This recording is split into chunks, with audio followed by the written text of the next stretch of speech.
Ya, selamat pagi rekan-rekan. Mohon izin Ibu dan teman-teman, saya akan mempresentasikan tokoh pahlawan yang akan kita pelajari bersama-sama pada hari ini, yaitu Bapak Muhammad Hatta. Judul presentasi saya yaitu sosok pahlawan yang berintegritas dan penuh dedikasi.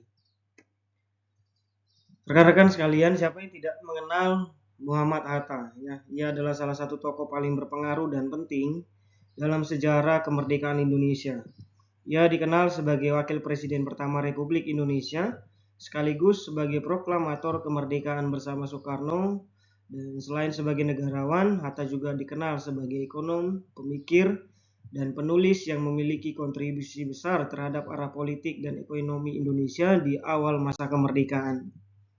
Latar belakang tentang Bapak Muhammad Hatta yaitu lahir di Bukit Tinggi, Sumatera Barat tanggal 12 Agustus 1902 dan meninggal di Jakarta tanggal 14 Maret 1980 dan terkenal dengan julukan Bapak Koperasi Indonesia.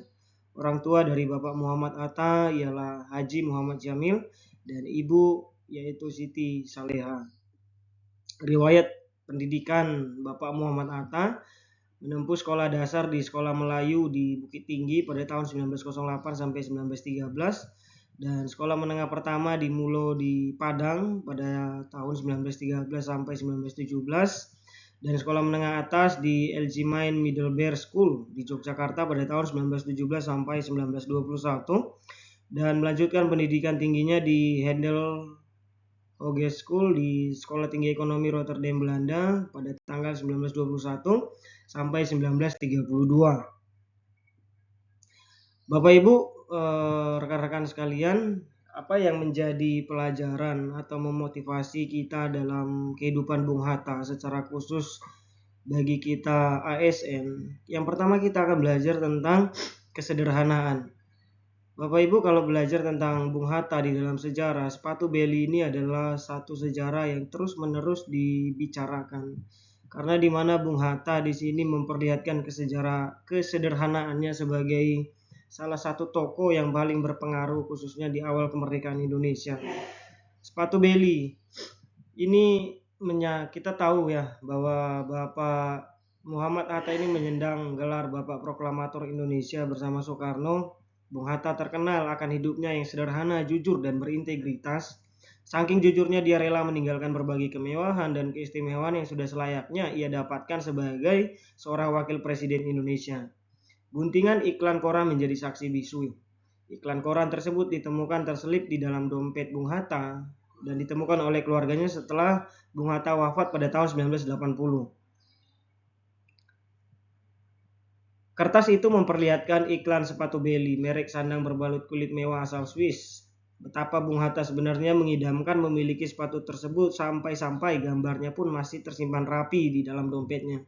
Namun hingga akhir hayatnya sepatu Beli itu tidak terbeli. Padahal sebagai seorang wakil presiden, sebenarnya itu adalah hal yang mudah sebenarnya.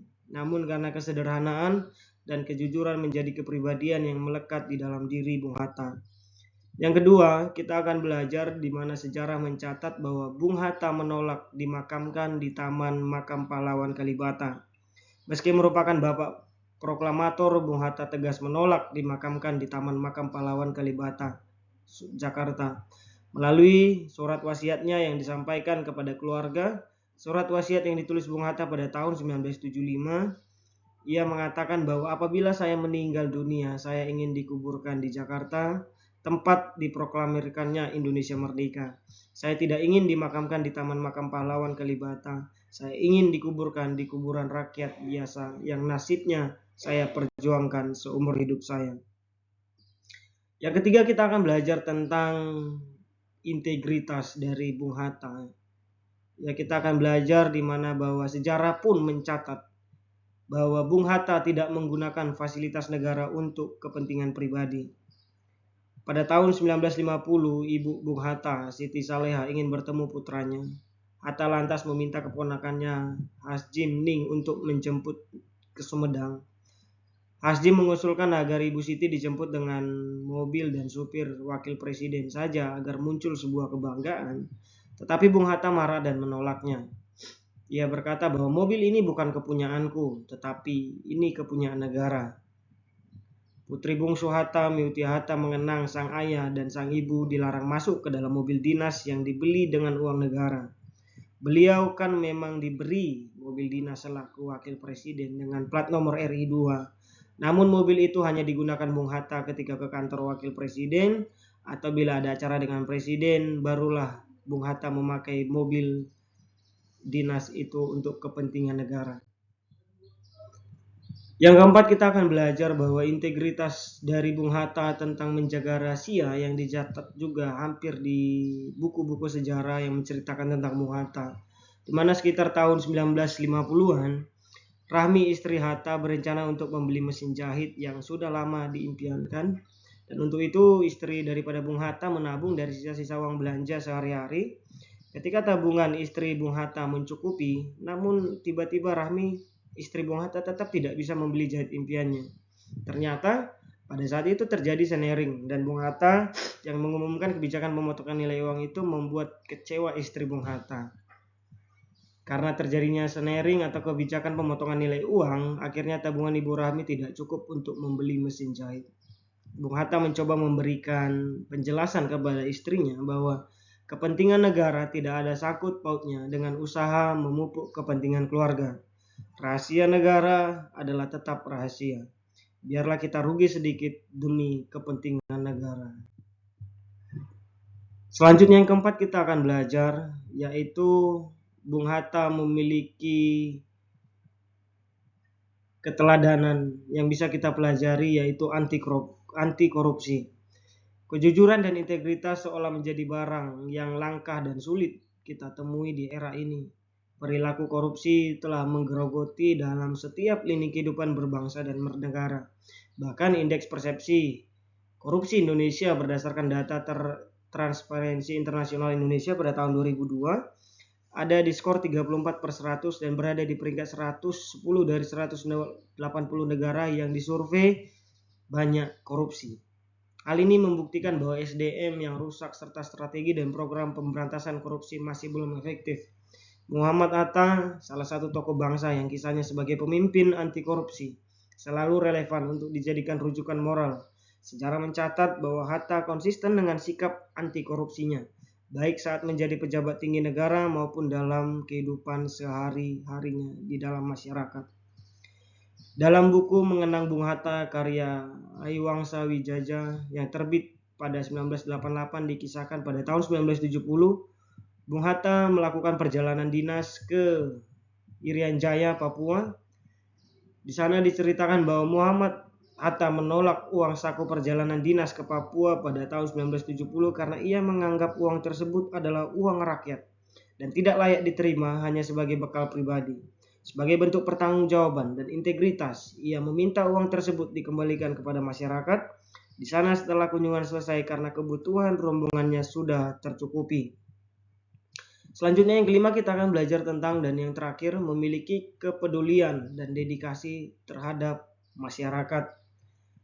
Rekan-rekan sekalian, kepedulian dan dedikasi Bapak Muhammad Hatta terhadap masyarakat terwujud dalam pemikirannya tentang ekonomi kerakyatan yang menempatkan rakyat sebagai subjek pembangunan, serta perannya dalam menggagas gerakan koperasi sebagai sarana membangun ekonomi yang adil dan demokratis. Ia juga menunjukkan dedikasinya melalui pengorbanan pribadi serta kepentingan bangsa, penolakan terhadap godaan harta, serta usahanya dalam menyebarkan pendidikan politik rakyat melalui tulisan dan aktivitas organisasi bahkan di masa pengasingan. Muhammad Hatta juga menekankan pentingnya pendidikan untuk semua lapisan masyarakat. Ia mendorong sistem pengembangan pendidikan yang merata dan berkualitas dengan fokus pada pembentukan karakter dan nasionalisme. Apa motivasi serta implementasinya khususnya bagi kita ASN? Yang pertama adalah kejujuran dan integritas. Pelajaran yang harus kita pelajari dari Bung Hatta ialah dia dikenal sebagai tokoh yang sangat jujur, bersih, anti korupsi, dan berprinsip kuat. Ia pernah menolak mobil dinas saat menjadi wakil presiden karena merasa itu pemborosan. Implementasinya apa? Kita harus menerapkan integritas ini dalam kehidupan kita sehari-hari, mulai dari hal-hal yang kecil seperti bertanggung jawab terhadap tugas-tugas dan kepercayaan yang diberikan, jujur dalam bekerja atau belajar meski tidak ada yang melihat. Selanjutnya kita akan belajar yang kedua, yaitu tentang kesederhanaan dalam kehidupan. Meski memiliki kedudukan tinggi Bung Hatta sebagai proklamator dan wakil presiden, Bung Hatta hidup dengan sangat sederhana. Apa yang bisa kita pelajari dan kita terapkan dalam kehidupan kita, yaitu kita harus menghindari gaya hidup yang konsumtif. Hidup sesuai kebutuhan, bukan keinginan atau demi pencitraan. Bersyukur dan tidak berlebihan dalam membelanjakan sesuatu. Yang ketiga dan yang terakhir, kita akan belajar tentang dedikasi terhadap bangsa, kepedulian terhadap rakyat. Pelajarannya dari Bung Hatta, kita belajar bahwa Bung Hatta mengabdikan seluruh hidup untuk memperjuangkan kemerdekaan dan kemajuan rakyat Indonesia. Bukan demi kepentingan pribadi, tetapi untuk rakyat karena kepedulian Bung Hatta. Apa implementasinya bagi kita? Mari kita melakukan pekerjaan atau apapun yang kita lakukan dengan niat memberi manfaat bagi orang lain, bukan hanya mementingkan diri sendiri. Ikut serta dalam kegiatan sosial, komunitas atau organisasi yang bertujuan baik. Cintai bangsa dengan cara yang konkret, seperti menaati hukum, menjaga lingkungan, dan berkontribusi melalui profesi kita pada hari ini. Kesimpulannya adalah kehidupan Bapak Muhammad Hatta mengajarkan bahwa ilmu, integritas, kesederhanaan, dan dedikasi adalah kunci menjadi pribadi yang bermakna bagi diri sendiri dan bangsa. Dan yang kedua, dengan meneladani nilai-nilai hidup Bung Hatta, kita bisa membentuk karakter yang kuat, bijak, dan bertanggung jawab, baik sebagai pelajar, pekerja, maupun warga negara.